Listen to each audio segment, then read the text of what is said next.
Discover the world के मुअज़्ज़ज़ साथियों, अस्सलाम वालेकुम।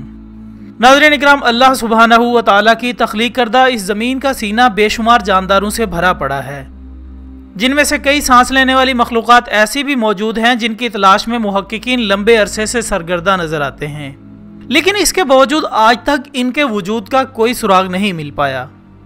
जबकि वो जानदार जिनकी तलाश की जुस्तजू में मुहक्किकीन बेहाल होते हैं, वो भी वक्फे वक्फे से मुख्तलिफ मुकामात पर अपनी झलक दिखाकर अपने वजूद का सबूत देते रहते हैं।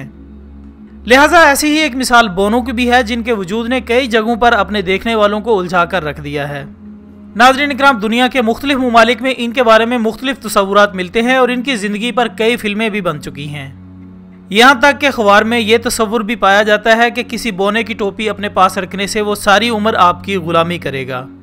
लिहाजा दोस्तों, अगर देखा जाए तो ये सारी बातें अफसानों से ज़्यादा कोई हैसियत नहीं रखती, लेकिन बहुत से ऐसे वाक़यात भी तारीख का हिस्सा हैं जिनसे मालूम होता है कि ये बेसरोपा बातें नहीं बल्कि हकीकत में बोने मौजूद हैं और लोग इनसे वक्फे वक्फे से मिलते भी रहे हैं, जिसकी एक वाज़ेह मिसाल तो पाकिस्तान में ही 1996 में नजर आई।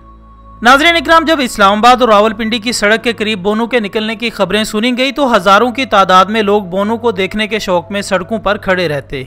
यहाँ तक कि मुल्क के दूर दराज इलाकों से भी लोगों की कसीर तादाद यहाँ आने लगी, जिसकी वजह से रावलपिंडी इस्लामाबाद की इस शाहराह पर रश की वजह से ट्रैफिक जाम मामूल बन गया था और इसी वजह से इंतजामिया को दफ़ा 144 भी नाफिज करना पड़ी।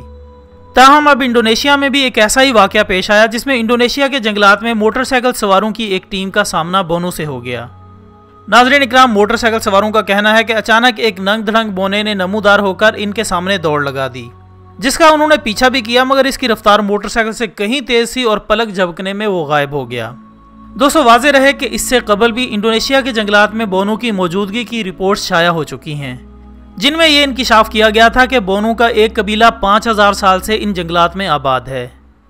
जबकि इन सारे वाक़यात के बाद बोनों पर तहकीक करने वाले मुहक्किकीन का कहना है कि ये एक ऐसी मखलूक है जो मुख्तसर कद होने के साथ साथ इंसानी शक्ल की मुशाबे भी है, और ये ज़मीन के अंदर किसी गार में दरियाओं और नहरों वगैरह पर अपनी बस्तियां बसाते हैं। नाज़रीन ग्रामी, अगर इनके मामलात ज़िंदगी पर गौर किया जाए तो मालूम होता है कि इनके यहाँ न सिर्फ माशरती निज़ाम मौजूद है, बल्कि ये मुख्तलिफ पेशों मसलन कानकनी और दस्तकारी से भी मुंसलिक होते हैं, और इनके मामलात ज़िंदगी बिल्कुल इंसानों से मिलती जुलती है। लिहाजा इस बारे में याहिया नामी मुसन्निफ अपनी एक किताब में लिखता है कि ज़माना कदीम में जब लाहौर शहर की बुनियाद रखी गई तो वहाँ मौजूदा दौर के शाही किले की जगह एक बड़ा टीला हुआ करता था, जिस पर मट्टी की किला नुमा इमारत तामीर की गई, और इसका मकसद अस्करी ज़रूरत व अहमियत के अलावा नए शहर की तामीराती सरगर्मियों पर नज़र रखना था, और बाद में इस पर अजीमोशान मंदिर और आश्रम भी बनाए गए। लेकिन जब वक्त के साथ साथ इन इमारतों के खदोखाल बांध पड़ना शुरू हुए तो इमारतें गिराई जाती और नई बनाई जाती।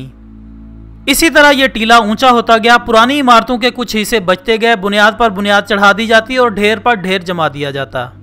वक्त के नशेबो फराज ने किले पर कई मोटी तहें चढ़ा दी, यहाँ तक कि मुख्तलिफ मज़ाहिब के हुक्मरानों से होता हुआ मुसलमान जंगजुओं से भी इसका वास्ता पड़ा।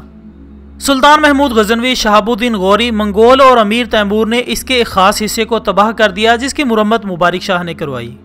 जबकि बाद में जलालुद्दीन अकबर ने कच्चे किले को ख़त्म करके अजीम शान किला तामीर करवाया। लेकिन शाहजहां ने इसके बाद अपनी चहेती मलका मुमताज़ महल की ख्वाहिश पर बेशकीमत पत्थरों और बलोरी आइनों से ऐसा दिलकश खाना तामीर करवाया कि जिसकी मिसाल सरजमीन हिंदुस्तान में कहीं और नहीं मिलती। दोस्तों, कहा जाता है कि इस शीश महल की तामीर मुकम्मल होने के बाद एक रात अजीब व गरीब वाक़या रूनुमा हुआ। रात के आखिरी पहर कुछ छोटे छोटे कद वाले बोने एक स्याह रंग की खटोली उठाए शाहजहां के रूबरू हाजिर हुए, जिसमें एक सफ़ेद दरवेश बुजुर्ग बोना ऐसी जाहो हशमत और वकार से बैठा था कि बादशाह देखकर हैरान रह गया। फिर बादशाह ने झुककर बोने सैयद बाबा के नन्हे से हाथ पर बोसा दिया और खटोले को खादमों के कंधे से उठाकर अपनी मसनद पर रखते हुए खुद दो जानू होकर इनके रूबरू बैठ गए और फरते अकीदत से अपने गले से मोतियों की लड़ी उतारकर सैयद बाबा के कदमों पर निछावर कर दी। सैयद बाबा ने अपने हाथ की बाजरादानी तस्बीह मलका के लिए तोहफे के तौर पर दे दी और कहा, जिस टीले पर यह किला तामीर हुआ है इसके ज़ेरे ज़मीन हमारी इबादत गाहें, आमाज गाहें और कबीलादारियों पर मबनी एक जहान आबाद है। आपकी तजावुज़ात हमारी इंतहाई गहरी हुदूद को छूने लगी हैं, जिससे हमारे रोज़मर्रा के मामला दरम भरम होकर रह गए हैं। हमारे मुक़द्दस मकामात और मज़ारात की बेहुरमती की नौबत आ गई है और हमारे कई अफराद शहीद हो गए हैं, जिस पर हमने कुछ नहीं कहा।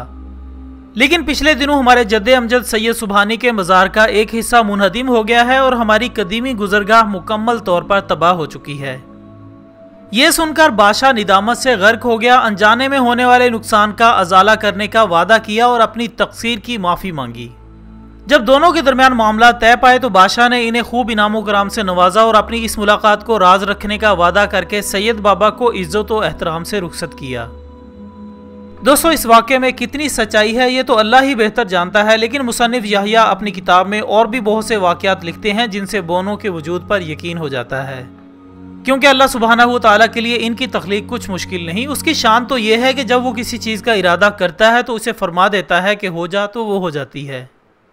शायद इन्हें ज़ेरे ज़मीन रखने की वजह यह हो कि वो इंसानों के शरीर हाथों से महफूज रह सकें, क्योंकि इस तरह इंसानों ने या तो इन बोनों को अपने बच्चों का खिलौना बना लिया होता या फिर इन्हें पैसे कमाने का जरिया बना लिया जाता, जिससे न सिर्फ इनकी जानों को खतरा दरपेश होता बल्कि वो अपने ख़ानदान से भी दूर हो जाते।